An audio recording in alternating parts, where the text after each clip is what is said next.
कि वो ऐसे 2-3 लोगों के नाम बताओ जो मेरी एब्सेंस में मेरी फैमिली को देखेंगे। तो मुझे ऐसा लगता है कि not a single man we will be in a position to find out. Car का जो भी एक्सपेंसेस है उसमें एक स्टेज के बाद कार का टूट फूट और ये सारी चीजें आएंगी। आदमी की टूट फूट के लिए कौन सा गैरेज है जो उसकी रिपेयरिंग करेगा? डिले आज आप करते हो तो आज आपकी एज एक्स है, आपने 2 साल डिले किया तो आपको 2 साल एज बढ़ गई और उस हिसाब से आपकी प्रीमियम बढ़ जाएगी।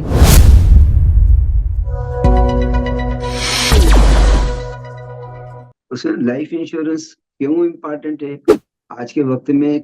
वो भी किसी को it is for the basically for the protection purpose. कुछ लोग इसको जरूर उससे रिटर्न से कनेक्ट करते हैं, which is not the correct thing.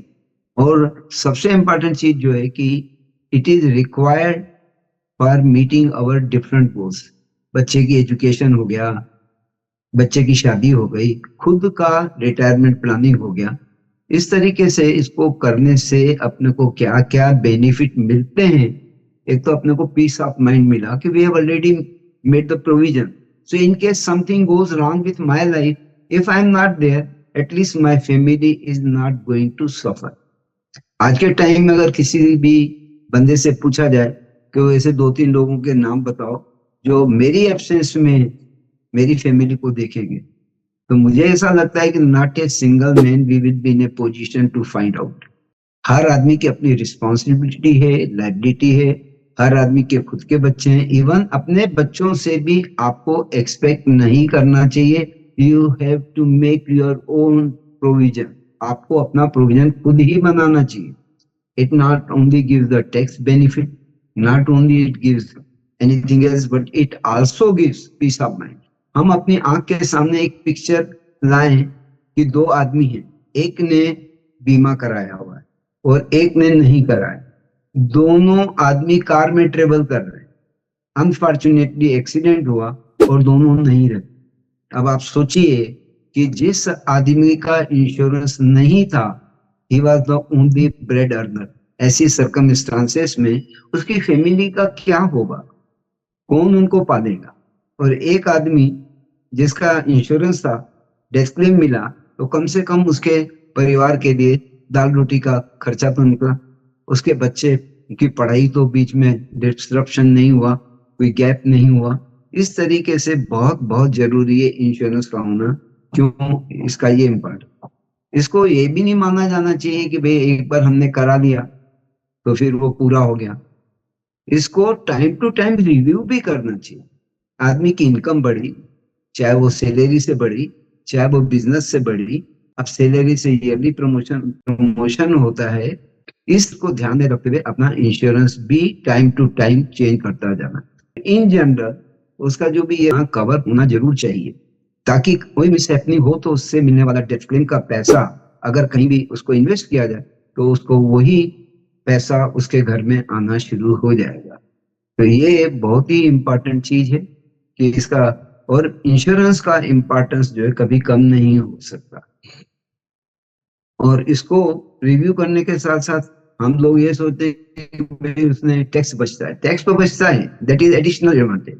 अब इसी के साथ में इंश्योरेंस के अंदर अगर आपने जब पॉलिसी बेचते वक्त किसी को एक्सीडेंट बेनिफिट दिया है और अनफॉर्चुनेटली एक्सीडेंट से डेथ हो गई, जो अभी मैंने एग्जांपल दिया, तो उस आदमी का बीमा अगर 20 लाख रुपए का था तो 20 लाख रुपए एक्सीडेंट के अलग से मिलेंगे। और ये up to 1 crore it is available, accident benefit it is available up to 1 crore. आदमी का 2 करोड़ का बीमा है तो with accident it will be 3 crore, first 1 crore will be double. अब उसकी भी क्या है, कास्ट बिल्कुल नॉमिनल है, दैट इज 1 रुपी पर 1000 पर एनम। तो अक्सर ये जो चीजें देखी गई है, डेथ की स्नो कैलेंडर, कोई ये फोरकास्ट तो नहीं कर सकता है आदमी की नेचुरल डेथ होगी, बीमारी से होगी या एक्सीडेंट से होगी, ओल्ड एज के कारण होगी, नन कैन प्रिडिक्ट इट। तो इसको बहुत ज्यादा इंपॉर्टेंस देना बहुत ही जरूरी है। और आज के जमाने में बगैर इंश्योरेंस के आदमी रह ही नहीं सकता। जैसा कि मैंने अभी पहले ही बोला कि बच्चे भी चाहें अपने पेरेंट्स को पालना पॉसिबल इसलिए नहीं है कि उनकी खुद की फैमिली है। तो ऐसी सर्कमस्टांसेस में आदमी को जो भी है अच्छा प्लान करना चाहिए। रहा सवाल कि भाई उसने कौन सा प्लान लेना चाहिए, तो ये सिंपल सी बात है कि उसकी कौन सा कॉन्सेप्ट के ऊपर वो स्टडी करे, प्लान वो चूज करे जिससे उसका जो गोल है वो फुलफिल होता हो।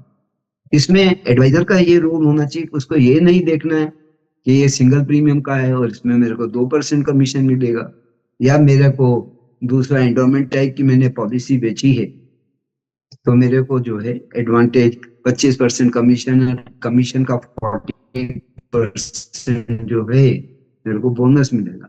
लीव असाइड इट, ये तो उसको जो सिलेक्शन करते वक्त आदमी को सिर्फ ये देखना है एडवाइजर को what best he can give him to the prospect out of his knowledge, उस चीज को ध्यान में रखते हुए प्लान का सिलेक्शन होना चाहिए। इम्पोर्टेंस तो है ही। Unfortunately in our India as on today life insurance is not compulsory. अब जैसे मैंने कहा कि कार का इंश्योरेंस, अब कार के इंश्योरेंस के बारे में अगर अपन बात करते हैं तो इस तरीके से देखें कि you can't bring vehicle on road unless it is insured. अब वहां तो कंपल्सरी है, तो जो चीज कंपल्सरी है ये समझ में नहीं आता है कि आदमी की वैल्यू ज्यादा है कि कार की वैल्यू ज्यादा है। तो हु इज ओनिंग हुम, तो हमने कार परचेज की, कार हमें परचेज नहीं कर सकती, पर जो रूल्स आर रूल्स। अब वो एक 10 लाख रुपए की कार, उसका करीब करीब 15-20 हजार रुपए कॉम्प्रिहेंसिव इंश्योरेंस आता है। मैं लगभग एक आंकड़ा बता, अब जब वो बात करता है रिटर्न की तो उसको ये फैक्टर भी लेना चाहिए कि आपका जो कार का इंश्योरेंस है और आपकी लाइफ का इंश्योरेंस है, कार का जो भी एक्सपेंसेस है उसमें एक स्टेज के बाद कार का टूट फूट और ये सारी चीजें आई, आदमी की टूट फूट के लिए कौन सा गैरेज है जो उसकी रिपेयरिंग करेगा। So how it is important in comparison to vehicle insurance, that is also very important, which we should never ignore। ऐसी सर्कमस्टांसेस में इसका इंपॉर्टेंस और बढ़ जाता है।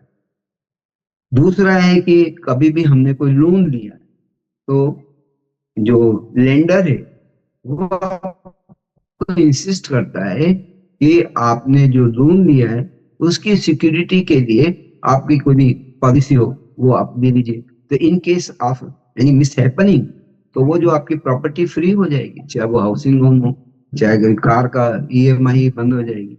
दूसरे जो बेनिफिट इसके अंदर हैं, ये कोई जरूरी नहीं कि एक्सीडेंट से डेथ हुई तो मैंने उदाहरण दिया कि 20 से 40 लाख मिल गया, ये मानते हुए कि उसका 20 लाख का कवर था विद एक्सीडेंट बेनिफिट था, एक्सीडेंटल डेथ हुई तो उसको 40 लाख मिल गया। सबसे इंपॉर्टेंट जो है वो ये है कि एक्सीडेंट से डेथ नहीं हुई, livelihood because of disability, permanent disability, he is not in a position to earn anything further from the date of accident. So under such circumstances, automatically future premiums are waived and 10% of basic sum assured, it is given to the family.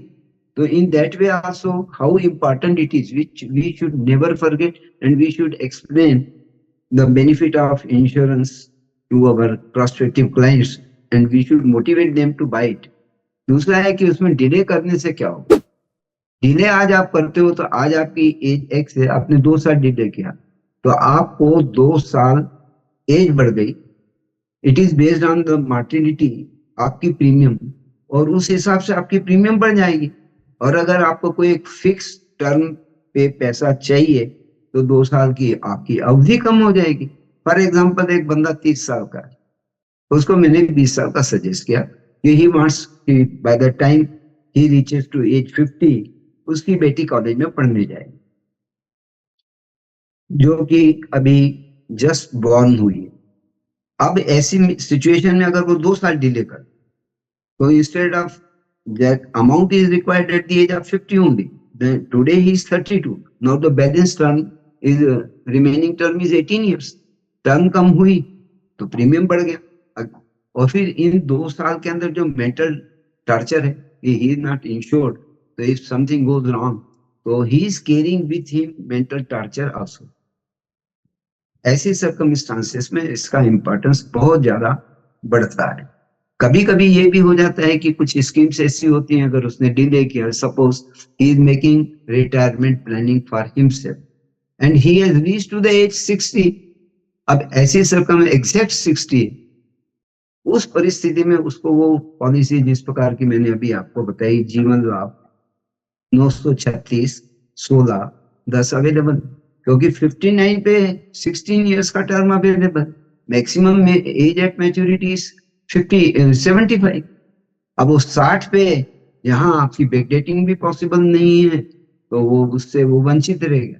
तो it is very very important. और एक principal बहुत important है, बहुत important है, और वो ये है कि कोई भी चीज में डिले करना। मेरे गुरुजी ने बताया, बेटा सुनील, रोटी की थाली पे बाद में बैठना, बीमे की किस्त पहले भर, और ये काम आता है उस कैटेगरी में, do it right now.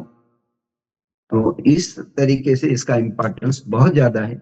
Vehicle अपनी जगह पर है और आपकी ह्यूमन बॉडी अपनी जगह पर है। व्हीकल में कोई भी लॉस हुआ, you can buy second vehicle, but अगर आप नहीं रहे तो कोई सेकंड वलेचा will take birth. That is the reason why it is comparative. और अगर आप कैलकुलेशन करते हैं तो एक 30 साल वाला बंदा 914-20 जो मोस्ट पॉपुलर नॉर्मली बिकती है एंडोमेट वाला, उसके अगर आप कैलकुलेशन करते हैं तो उसका रिटर्न 5.763% आता है। और ये भी आपको जैसे किसी का पहले से अगर 1.5 लाख का एटीसी की अगर लिमिट पूरी नहीं हुई है एटीसी की, तो वहां पर उसको ये एडवांटेज तो मिलेगा टैक्स सेविंग का। तो मैंने ये जो एग्जांपल दिया था उसी के कारण उसको वो बेनिफिट होता है। और दूसरा एक चीज ये भी ध्यान में रखना है कि कभी भी बड़ी पॉलिसी, जैसा अभी अपनी चर्चा चल रही थी, बड़ी पॉलिसियां बेचेंगे ज्यादा अच्छा है, पर बड़ी पॉलिसियां बेचते वक्त एक चीज का और ध्यान रखना है कि 1 अप्रैल 2023 से प्रीमियम मोर देन 5 लाख का, उसको सेक्शन 1010D में मैच्योरिटी टैक्सेबल होगी। तो वो किस तरीके से प्लान कर सकता है, 5 लाख को उससे कम रखे, कुछ वाइफ को दे, इन एडिशन टू दैट कोई बच्चों को दे, कोई एचयूएफ में से दे, तो like this he can manage. We have to take care. Main चीज यही है, मोस्ट इंपॉर्टेंट जो है बेनिफिट्स उसका फैमिली का protection, that is the most most most important. That's all sir, thank you very much. BITV के इस video को अंत तक देखने के लिए आपका बहुत बहुत धन्यवाद।